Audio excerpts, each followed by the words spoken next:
සුබ දාසනක් සියලුම මාධ්‍යවේදී සහෝදරයන් ඒ වගේම අද දින විපක්ෂ නායක කාර්යාලයේ පැවැත්වෙන මාධ්‍ය හමුව විශේෂයෙන්ම පැහැදිලිව කියන්න ඕනි මෙවර පසුගියදා පැවැත්වුණු පළාත් පාලන මැතිවරණයේ ප්‍රතිඵල වලින් රජය ඇත්තටම ලොකු කලබලයකට පත් වෙලා තියෙනවා. ඊයේ දිනේ පාර්ලිමේන්තුව පුරාවටම ඊයේ දිනේ තිබුණු පාර්ලිමේන්තුවේ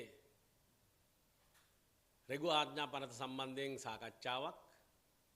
නමුත් අපි දැක්කා පාර්ලිමේන්තුව තුල ආණ්ඩුවේ සියලුම කතා කරපු ඇමතිවරු ලොකු කලබලයකින් පළාත් පාලන මැතිවරණය සම්බන්ධයෙන් තමන් ලැබපු ඡන්ද ගැන මෙයාලා ගණනය කරන්න ගත්තා පසුගිය පළාත් පාලන මැතිවරණයත් එක්ක.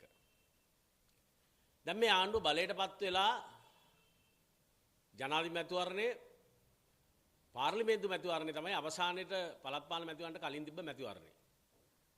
මාස 5කට ඉස්සෙල්ලා. ආණ්ඩුව ඇවිල්ලා මාස 7ක්. එතකොට මාස 5කට ඉස්සෙල්ලා තිබුණු මැතිවරණයේ ප්‍රතිඵලයි පළාත් පාලන මැතිවරණයේ ප්‍රතිඵලයි දිහා බැලුවාම ඇත්තටම ආණ්ඩුව කලබල වෙන්න ඕනි. මොකද ආණ්ඩුව එපා කියන කණ්ඩායම විශාල වශයෙන් ආණ්ඩුවට මහ මැතිවරණයේ ඡන්දය ලබා දුන්න 3/2කට එහා ඡන්දයක් ලබා දුන්න පිරිස 62ක් 68 ලක්ෂ 63186ක් මහමැතිවරණයේ ඡන්දය ආණ්ඩුවට ලැබුණා. ඒ ප්‍රමාණය 45 ලක්ෂ 3930 දක්වා අඩු වෙලා තියෙනවා. ඇත්තටම ආණ්ඩුව කලබල වෙන්න ඕනි. එතකොට මේකේ දැන් ආණ්ඩුව කියනවා මේ ඡන්ද ප්‍රතිශතය, ඒ කියන්නේ ඡන්දේ දාන්න ගිය අය අඩු වුණා කියලා. ඔව් අපි පිළිගන්නවා. ඡන්දේ දාන්න ගියේ 50 60 අතර. පාර්ලිමේන්තු මැතිවරණේ 60ට උඩින් හැම දිස්ත්‍රික්කෙම අපි දැක්ක ඡන්දේ වැටෙනවා. හැබැයි අපි බලමු දැන් ආණ්ඩුවේ ප්‍රමාණය අඩු වෙන්න ආණ්ඩුව එහෙම කියනකොට ආණ්ඩුවේ ප්‍රතිශතය කාටවත් බලපානවනේ. වැටිච්ච ඡන්දවලින් ප්‍රතිශතයට මේ තියෙන්නේ. එතකොට ආණ්ඩුවේ ප්‍රතිශතය මොකද්ද? පාර්ලිමේන්තු මැතිවරණේ 62ක්. දැන් පළාත් පාලන මැතිවරණේ ආණ්ඩුවට ලැබිලා තියෙන්නේ 43යි. එතකොට ප්‍රතිශතේනොත් විශාල ප්‍රමාණයක් 20%ක් කට වඩා ආණ්ඩුවට අඩු වෙලා. ලක්ෂ 23ක් විතර ඡන්ද ප්‍රමාණය අඩු වෙනකොට ප්‍රතිශතයෙන් 20%ක ප්‍රතිශතයක් ආණ්ඩුවට අඩු 20ට වඩා වැඩි ප්‍රමාණයක් ආණ්ඩුවට අඩු වෙලා තියෙනවා. මම හිතන්නේ ඉතිහාසයේ පළවෙනි වතාවට දැන් ආණ්ඩුවක සාමාන්‍ය මාස 8ක් 10ක් අවුරුද්දක් යනකම් ආණ්ඩුවේ හොඳම ස්වර්ණමය කාලෙනේ. ඉතින් දැන් ආණ්ඩුව බලයටපත් වෙලා මහමැතිවරණ වෙලා මාස 5ක් යනකොට මේ වගේ පසුබෑමක් තියෙනවා නම් ආණ්ඩුව ඇත්තටම පිළිගන්න ඕනි මේක දැවැන්ත පරාජයක්. අපේ රටේ ඉතිහාසයේ ආණ්ඩුවක් තීද්දි පළාත් පාලන මැතිවරණයක් මෙවැනි කෙටි කාලයක් තුල පෙරදුණු පළවෙනි අවස්ථාව. ඒ නිසා ආණ්ඩුව කරන ක්‍රියාවලිය මේ රටේ ජනතාව දැන් ප්‍රතික්ෂේප කරලා තියෙනවා. ඡන්දදායක විශාල පිරිසක්. මේක හොඳටම පැහැදිලි. සමගි ජන බලවේගය අපි ගත්තේ මහ මැතිවරණයේදී 19 ලක්ෂ 68716යි. දැන් ඒක අපි වැඩි වෙලා තියෙනවා 22 ලක්ෂ 58480 දක්වා.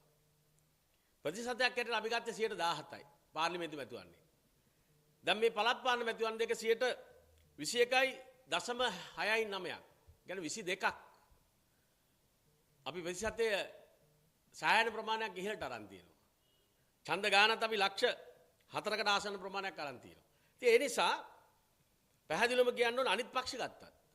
දැන් අපි පොදු ජන සන්ධානය ගත්තත් මේකේ මහමැතිවරණේ 3යි, ඒ කියන්නේ 3,50,429 9 ලක්ෂ ගානක් දක්වයි. ඒ වගේ සියලුම විපක්ෂ ආණ්ඩුවට අමතක වෙච්ච දෙයක් තමයි ඊයේ පාර්ලිමේන්තුවේ කතා කරද්දී මෙයාලාට අමතක වුණු දෙයක් තමයි සියලුම විපක්ෂේ උතුරු නැගෙනහිර පක්ෂේ ඉඳන් පාර්ලිමේන්තු මැතිවරණයට වඩා හැම පක්ෂයක්ම ප්‍රතිශතය ඉහළට අරන් තියෙනවා. ආණ්ඩුව විතරයි ප්‍රතිශතය 62 ඉඳලා 43 දක්වා අඩු වෙලා තියෙන්නේ.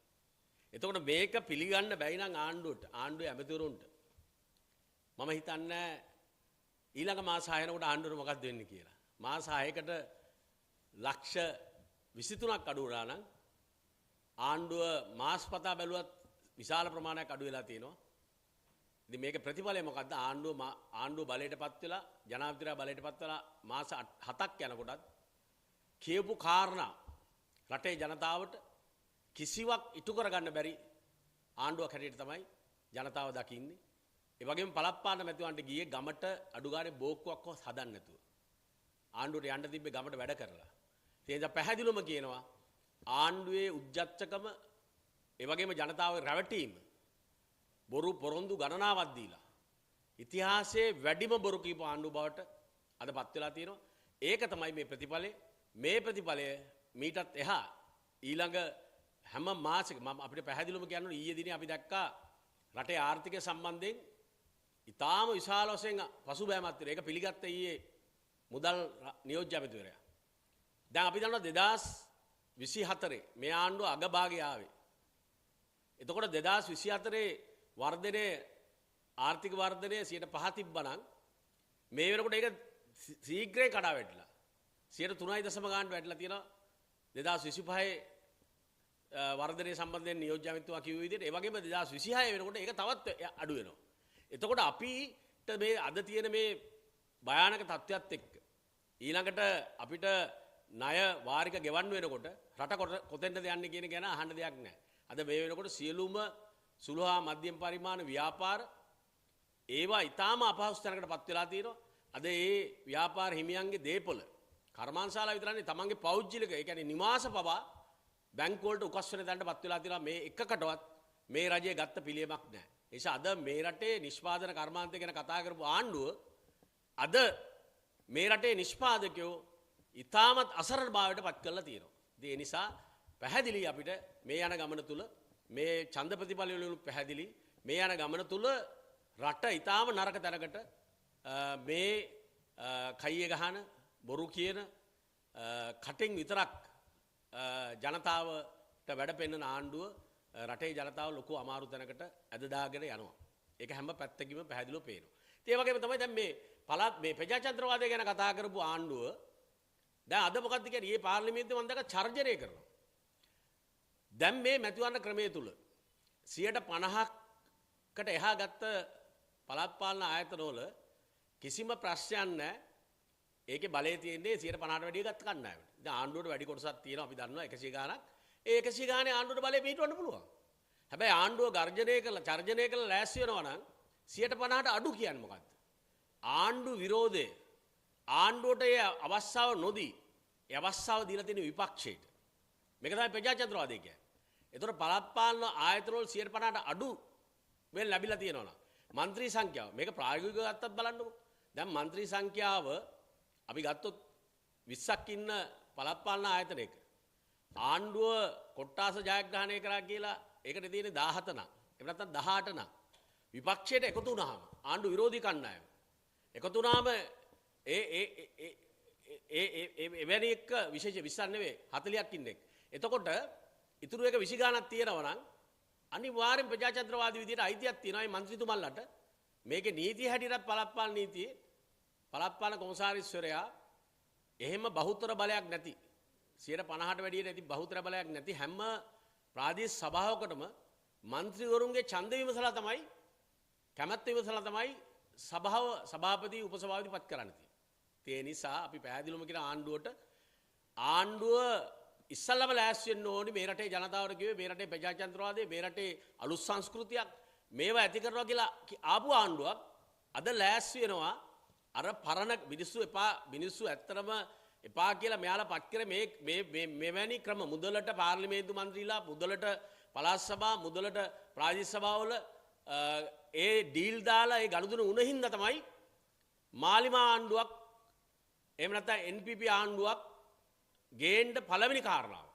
එහෙමනම් අද අපි කියන ආණ්ඩුවට අපි පැහැදිලිවම කියන ආණ්ඩුවට බහුතරය නැති තැන්වල ඩීල් දාලා නොයෙකුත් දේවල් දාලා ආපහු පරණකමට යනවා නම් මේ තියෙන ඡන්ද ගානත් මතක තියාගන්න ඊළඟට එන ඕනම මැතිවරණයකදී මේ හම්බෙලා තියෙන 43ත් අර පරණ වාලගේ ගානට යන්න ලෑස්ති වෙන්න එපා. ප්‍රජාතන්ත්‍රවාදයට ගරු කරන්න ආණ්ඩුව සූදානම් වෙන්න. අපි පැහැදිලිවම කියනවා විපක්ෂයක් හැටියට ආණ්ඩුවට විරුද්ධව පාවිච්චි කරලා තියෙන සියලු ඡන්ද අනිත් පක්ෂ වලට සියලු ඡන්ද දීලා තියෙන්නේ ආණ්ඩුවට විරුද්ධ ඡන්ද.